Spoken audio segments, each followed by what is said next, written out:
Hello guys, Bn146 here. Welcome to today's video.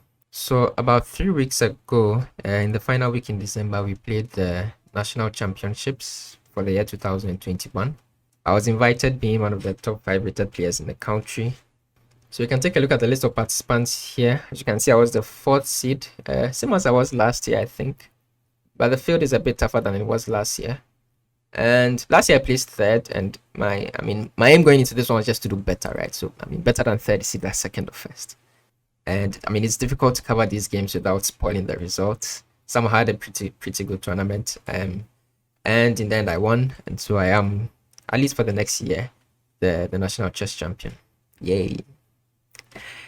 That being said, the games themselves were not all that great. My play wasn't anywhere near as good as I would have liked. And in this series, we'll cover the games, the important ones, the first 7 rounds. And as you always do, analyze the games. I'll share my thoughts, blah blah blah. So the pairings came out a few weeks in advance, and so we had some time to prepare for the individual fixtures. And in this game, I was playing on the white side against the former national champion, very strong player, famously solid candidate Master Lionel Adu.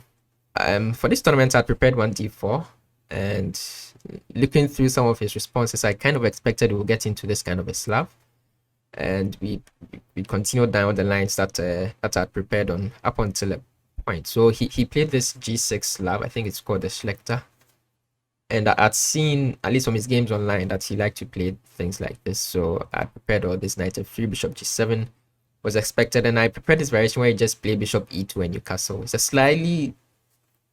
It's not super ambitious, but it's also kind of difficult to play against. You get a slight advantage in most of the variations, and the main problem has to do with, of course it's a Slav, so the bishop on c8 will be a big headache for black.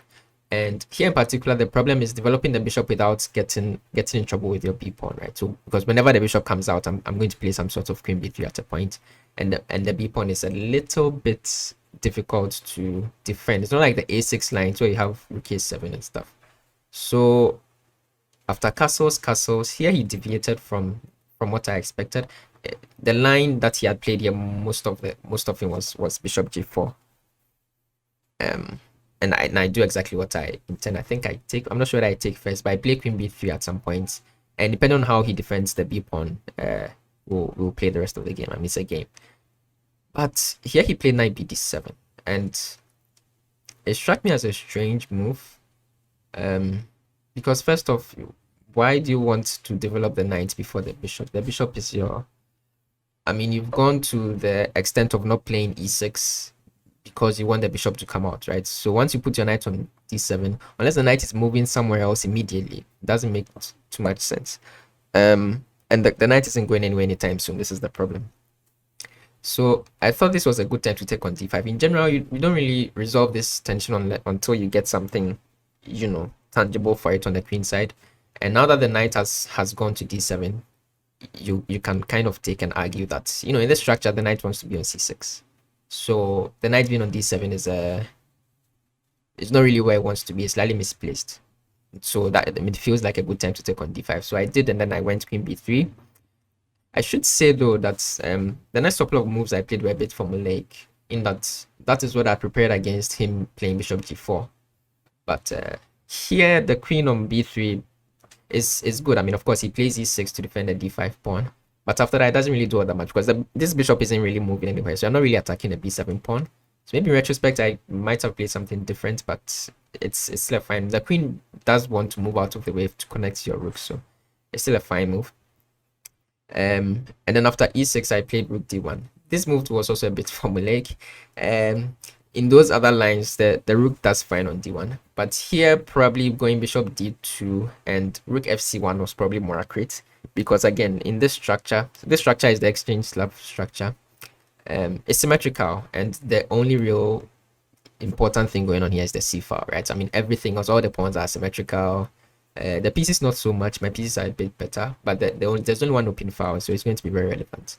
So you need to kind of speed up, and because of his knight bd7 and his development issues, I'm able to seize the c file like way faster than him, and that's actually like my one big trump in this structure. So in retrospect, bishop d2 and rook fc1 was definitely the way to go. But I played rook d1. I mean, not a bad move, of course. Still fine. He went queen b6. So looking for some exchanges. He's having some issues with space. So if I'm to take, then the knight can take back, and that frees up the bishop a bit. So of course I don't want to allow this exchange, and so I played queen c2. So here, I remember remarking to myself during the game that I just know that a grandmaster will play queen a3. Like it's a move that you see them play a lot of the time. But it's not one that I understand. Like I have no idea what exactly the queen is doing here. And even if it's do something like rook d8 and bishop f8, I have no idea how I'm supposed to respond. So I looked at it for a few minutes, and I went like, I can't do this. But I know it's going to be like the move. And indeed, I checked some on some engines. It's a move that is recommended. At least they prefer it to queen c2 for some reason. They really didn't like queen c2, and kind of understandable. After queen c7, which he did play, the knight is pinned and he's threatening this knight e4, which I saw, but I decided to allow. So I played bishop d2. He went in knight e4, hoping to trade some pieces and try and resolve his space problem. But the problem is the pieces he's trading are not the pieces that are causing his space issues, right? This is the guy he really wants to get rid of. And so I take this time that he's using to play this queen c7 and knight e4 to come. Now my development is completed, and like I mentioned, the c file is like the important thing. So I go rook c1, and I go like, well, you can take, but you will never be able to challenge me on the c file. And so unless you can find out some way to break apart the position in your favor, I'm always going to be better, because there's only one open file. There's only one. This is where the action is going on, and I'm dominating that file. So he took on c3. The engine actually here prefers for him to take the bishop instead. I'm not entirely sure why. Queen takes, and then I guess the queen has to get out of here. It doesn't really look all that great, but it prefers it quite a bit to what he did. So he took on c3. I took back with the queen and decided to go in for a queen trade. And again, the pieces that he has exchanged are not the pieces that were causing his spatial issues, and so they remain. So now he finally went knight f6. At this point during the game, I thought his last chance to try and fight for equality would be to break apart the position with e5. It seems like he has to, because again, he's already lost the battle for the c file. I'm going to double there in an instant. So it's going to be very difficult for him to over challenge me on any sort of equal footing here, because I'm going to be evaded on c7 momentarily. So he needs to create another avenue of imbalance in the position, because if this c file remains the only imbalance here, he's going to be in a bit of trouble. So I thought e5 here was required, and it also kind of makes sense with your knight on d7, bishop on g7, everything kind of supports it. And so that's what I was expecting here. I'm not sure what I was going to play. Probably something would have some sort of game, and the engine agrees, of course. But he went knight f6, which I thought was a step slightly in the wrong direction. But again, it's not too bad a move. Yeah, the plan is to try and get the bishop out. If you can get the bishop out, maybe block the file on c6, or maybe even play bishop d7, rook c8. You can kind of equalize. And so I tried to stop that immediately. So I started with rook c7. The point being that you can't go here because the b pawn hangs. And so he had basically that one issue to solve, how to develop this bishop. And there are a few ways to do it, actually, that I didn't realize. I mean, during the game, I thought he's just completely paralyzed, but there are a few resources that the almighty engine points out. But he didn't find any of them. So he played a6. And I think the idea was to play b5. I'm still not sure what the continuation would have been, because the bishops doesn't. I guess after b5 you can go bishop d7 because there's no b pawn hanging. But that seems like a lot of moves. And I played rook d to c1. And at this point he must have realized that b5 does not work because of bishop b4. And I think I did see this, and the rook has to move somewhere. And after knight e5, this guy is hanging. And I mean, you just don't have any time anymore. And now there's no bishop d7 coming because my knight is just way too active. So that would have been I think that's just lost, actually. So he spotted that and had to change plans. So after I doubled on the c file, he came back to d7. Now I think hoping to play for e5, which is, I mean, if he had realized it a couple of moves back, he could have actually gotten a playable position. But now it's a bit late because again I can activate my bishop through the same bishop b4 means that we saw, and after rook 8 I just put my bishop on d6, just stopping e5. So now again there's no e5. You still have the problem of this bishop. Your pieces are kind of getting dominated, and so he went bishop f8, trying to trade this guy and force e5 through. And here I reasoned, well, I have more space. So again, in general principles, very general principles, of course, I want to avoid exchanges, right? I want to leave him with all the pieces in the world so that it's more difficult for him to find good squares for them. So I avoided the exchange. I played bishop g3. The engine doesn't really agree, and yeah, of course, in retrospect, I also don't agree.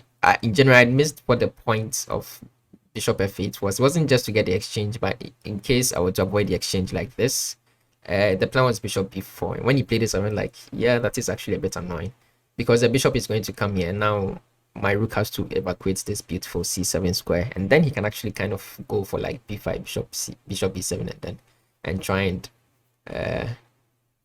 try and solve his development issues that way. So when I saw bishop b4, I was a bit unhappy. I was kind of wishing I could go back and exchange that dark square bishop, but okay, the game goes on. So I played a3. A3 was actually based on a miscalculation because, I mean, the bishop is already going here. There's no reason for me to, force it there. So if I had seen what I had miscalculated, I probably would have gone a3, because after a3, bishop a5, rook c2, which is what happened in the game, I was thinking that after b5, I could do something like this, where he has only one square, which is here, and this. And in my head, I thought that stops this because of some vague line. I'm sure I realized the bishop wasn't actually hanging, but I thought like something like this, hitting this guy, maybe removing the defender of the bishop, some funny line like that. But after he went, after we actually got there, I realized I was seeing stars a bit. So a3 in retrospect, probably not the best approach, but again, definitely not a bad move. So a3, bishop a5, rook back to c2. He went for bishop b6. I'm not sure why. Again, there are a few moves he made that were a bit strange to my eyes, because the only reason you want my guy out of here is so that I can play b5. So I don't know why you don't go for b5. I wouldn't be surprised if there's some tactical reason though. Actually, let me turn the engine on and see what it thinks about b5. It thinks b5 is very bad. Okay, so bishop c7. So that's the thing. At this point, after bishop b6, I consider the move bishop c7, because this is the square I want to invade on, and currently he's stopping me from doing that. But if I can do this and exchange these guys off, then I come back and I'm back to dominating the rest of his pieces. And if he can't allow this section, he has to like go here, then again I'm very happy. This guy is also just as dominated as the other guys now. So I consider bishop c7, which by the way is the same, is also the correct move in this line after b5, b4. Maybe b4 is not even necessary, but either way, bishop c7 is the point, of course. Once the dark square bishop come off, the bishop is, this light square bishop is still completely dominated. So here I consider bishop c7, but I rejected it because, again, I thought in general principles I want to avoid exchanges, so I kind of wanted to be consistent with that plan. Also, I didn't really see a way for him to read this guy yet, which is why I thought bishop b6 was strange, because if he had gone b5, then I would have to seriously consider bishop b7, because then bishop c7, because bishop b7 would actually be attainable. But after bishop b6, I'm like, yeah, but how exactly do you plan to get rid of this guy? So I didn't really get what the point of this. I don't know whether he wanted to put a bishop on a7, then go b5, and then go bishop b7, but I don't know. So I went h3. I mean, it's like a waiting move. I don't want to commit to bishop c7 yet. Also, at the same time, there's not really much more to improve about my position, right? My bishop is where it should be. My knight doesn't as yet have a ton of forward activity, and my rooks are where they should be. So h3 is kind of like, yeah, it's not a bad move. It's a good, just get looked for your king. might become relevant later. And he went knight f8, which again I thought was also quite strange. Of course, the point is that the bishop can now come to d7 and try and plug up the hole. But I think in the game I expected knight f6, and so that's why I thought knight f8 was strange. I mean, it does the same thing, but it comes forward rather than going backwards. And against knight f6, I think I was planning something to do with bishop h4, putting that knight in immediate trouble. And I think there was something wrong with king g7. I don't remember much of my calculation. So I was looking forward to seeing knight f6 and playing that line. I'm not sure whether it was bishop here, h4, or bishop e5, but it had something to do with attacking this guy. So when he went back, I went like, oof, did I miss something? Because now he does the exact same thing without me being able to get any kind of tempo on his knight. And this was my last chance to play bishop c7 again. It's the best move, and it maintains my advantage. But I went knight e5. I went like, well, you moved your knight away, so of course you invite my knight to come forward. So why not improve my knight? Also, my knight controls the d7 square, so if ever you play bishop d7, have the extra option of taking. And I think after this, the point was even more straightforward. Yeah, knight g4. After bishop g7, knight g4 was, it just wins actually, because now whenever the king tries to avoid coming forward, your dark square bishop joins in it. The knight and the bishop just completely kill all of black's pieces. And this I saw. So, and I think he saw it as well, because after knight e5, he played this move very quickly. He just played f6, and yeah, it's the best move. The knight cannot be tolerated there. And I did look at it, but I didn't look at it too much. I thought it was a bit weakening. So I intended to come back to d3. Of course, that's the coming back to f3 doesn't make too much sense, because this pawn on f6 completely dominates my knight's forward movement. So d3 is the at least it gives the knight squares to look forward to. And now he goes bishop d7. So now it's crunch time. If I give him one more move and he goes even like rook c8, he's close to solving his opening issues. And so I have to be decisive now. And I went knight c5. That's the move that I had seen ahead of time, and I still feel it was the way to go. The point, of course, is that you can't go bishop c6 because the a6 pawn will hang. And yeah, pawn takes, the bishop hangs, and the rook can take because my bishop protects.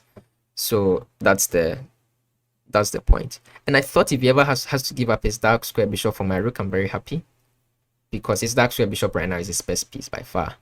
And my knight is not, well, my knight is a pretty good piece, but I still have a bishop pair in the ensuing position, and I do still have the file. So I felt pretty happy about that. So I didn't look at it too deeply, but then he took very quickly. He just snapped to pawn c5. Again, I thought, yeah, maybe I should have considered a bit better. So I took back with my rook, and here he has actually managed to solve the bulk of his issues. And if only he had gone bishop c6, he might have had the chance to fight for equality actually. My plan here was to go b4, b5, and prepare b5, and to try and just sack this guy out of there and still activate my rook pair. But I mean, later on I realized in analysis that it wasn't anywhere as strong as I would have hoped, simply because he doesn't really have to. I mean, he can just come and face me on the file. Whenever the bishop has to move, once he has a rook on the c file, all my rooks will get neutralized. So bishop c6 here would have been a pretty good move, but he decided to go for the direct method with rook c8. And it's a good move if you don't see one specific line, but fortunately I had seen it ahead of time. And the first thing I do is that, of course, I plumb my rook in here on c7, because with the bishop support, that's a square I can control comfortably. And the point behind this move is that he cannot actually play bishop c6, which is the move he did play. And the reason he cannot play the move bishop c6 is because I can take on a6 again. Another tactic on a6 shows up. And yeah, I mean, if he takes, the bishop is hanging. But then you might ask, well, what happens if he just takes on c7 first, and then after I take, he goes rook c8? If my bishop has to leave, then he can take, and the bishop is held. And you'd be right, this position would be lost for white. But there was a very nice move, and I didn't see this move initially, but I saw it eventually, I guess. Which is that after rook c8, there's actually the absolute backbreaker, rook takes c6. I would give this move an exclam. So, I mean, it's an important move to find in this variation. The point being that the pawn is pinned to your rook, and if you take this guy, I'm still up a pawn. I'm up the pawn that I took. So this move, rook c6, is the point behind the entire variation that you have to see before you go for this whole line with bishop takes a6, and that is the move that he had missed ahead of time. So he played bishop c6, I took on a6, and then he took on c7, and after bishop takes c7, he realized that move existed, so he didn't bother with rook c8. So he went knight d7, trying to get counterplay again with the move e5. So here I decided to bring my bishop back to d3. He played e5, I played b4, threatening to trap this guy. He went bishop a4, saving his bishop. I thought this move looked a bit funky. I mean, it's slightly unnatural, but it does work. It does do the job. The bishop is now safe at least. And here there were some practical issues for me, mostly because of the fact that my bishop actually is a bit low on squares. So let me show you what I mean. If I play anything, say I play a random move like g3, his plan is he's going to play rook c8, and it's close to an eternal pin. It's actually very annoying because the bishop doesn't have any squares to move to and also protect my rook, and my rook can never move away. So it's and you want to, even if you play like b5, b6, knight can take on b6, and the bishop will be pinned still. So it's actually quite annoying. So if what you want to do is, well, it's your turn to move, so why not just move your bishop out, right? But the problem is rook e6, and again, you don't really want to go back. This square is not available, this square is not available, this square is not available. So you go here and then b6, and bishop is kind of trapped actually. So the threat of rook c8 is actually more annoying than it looks like at first glance. So I spent quite a bit of time here trying to figure out a way to unravel, and I didn't do what I was supposed to do. The engine points out what I'm supposed to do is just take on e5 and go e4 myself. And what it does is that, I mean, forcing him to either take or push. Either way, it opens up this diagonal. And the point is that now I can go bishop d6, and he can't do this because of reasons. And of course, it's obvious now that the engine points it out, but I didn't spot that idea at all. So what I did was I played b5, and my idea was, if he goes rook c8, which he did, I go rook c3, and that's why I went b5, because now I create this communication for my pieces and I can get my bishop out. But what it does is that it seriously weakens my pawn structure. So these two pawns are both now very weak, and I can't connect them naturally. And as we'll see eventually, one of them will fall because of that. So he went e4, clamped down the center a bit. My bishop dropped back to e2. He went to knight b6, and of course the plan is that he wants to bring the knight here and force that exchange. I'm not sure if that was the right approach, because that exchange is something that I have to force either way, because I mean I can't make any progress. I can't move my rook away from the file. I can't move my bishop without coming to a5 to go for that exchange. So maybe he could have spent the time doing something else with his knight, because the knight came here just to force me to do something that I'm already going to do, right? But anyways, so he went to knight b6. I used the time to play f3 to try and break open the center, and then he went knight a8. So my bishop came to a5. He took on c3. I took back, and then he went f5, trying to keep his center solid. I took on e4, and the point is there's no good way to take. You don't really want to take like this and give me a passed pawn. And if you take with the f pawn, well, my king starts invading. And here is when he made the fatal error. So up until now, he had actually done quite well, managed to maneuver and kind of solve the issues that he had coming out of the opening. And I'm only slightly better here, like very slightly. Endgame can be held. And my only advantage really is that I have the two bishops, and so, you know, in many of these endgames they can kind of dominate the knight. But he saw a way to win this pawn, namely b6 and knight c7, and I can defend this pawn more than once. And it seems he stopped considering anything else going in the position and just went for that one idea, because he wins his pawn back.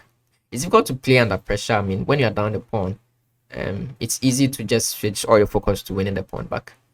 And so what happened is that he played b6, I played king g3, and my king is threatening to take over. Once my king lands here on e5, the game is over. I mean, this guy will fall, this guy will fall, everyone will fall.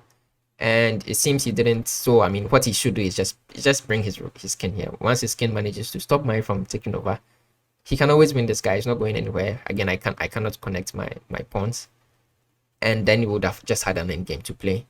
But he went knight c7, and that just loses on the spot. So I went king f4. He took the pawn. I just slid my bishop into b4.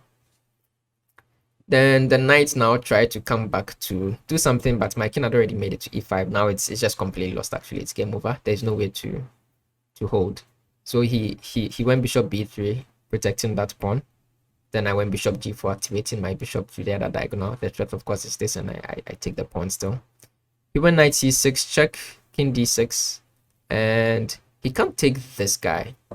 So his last saving grace in this position is if he finds a way to enter an opposite color bishop ending, right? So since he has this bishop, he wants to leave me with this bishop, and he really wants to trade his knights for this guy.